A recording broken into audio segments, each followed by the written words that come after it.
นิทานเรื่องกระต่ายน้อยสีฟ้าแบ่งสตรอเบอรี่ให้น้องอยู่ในป่าอันเขียวงามมีกระต่ายน้อยตัวหนึ่ง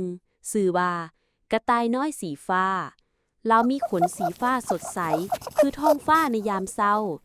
และมักลิ่นกระโดดไปมาในทงหญ้ากระต่ายน้อยสีฟ้ามีน้องสาวตัวน้อยหนึ่งชื่อว่ากระต่ายน้อยสีชมพูผู้ที่ยังน้อยอยู่และมักเฮ็ดเสียงคิกๆน่ารักมื้อหนึ่งกระต่ายน้อยสีฟ้าพบเห็นพุ่มไม้ที่เต็มไปด้วยมักสตรอเบอรี่สีแดงสดใสน่ากินที่สุด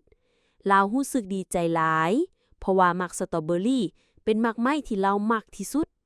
เราเก็บมักสตรอเบอรี่จนเต็มกระตาน้อยๆของลาว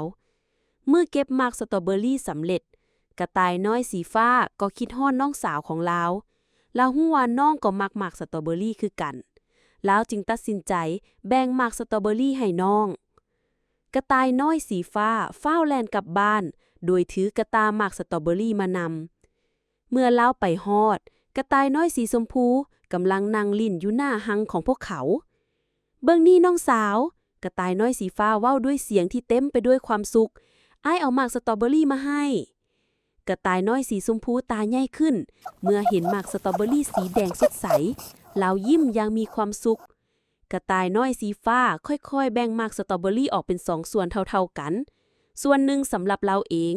และอีกส่วนหนึ่งสำหรับน้องสาวทั้ง2พี่น้องนั่งอยู่น้ำกันกินหมากสตรอเบอรี่อย่างเอ็นเอ่ยหมากสตรอเบอรี่มีรสชาติหวานชื่นใจและพวกเขาก็มีความสุขที่ได้กินมันน้ำกัน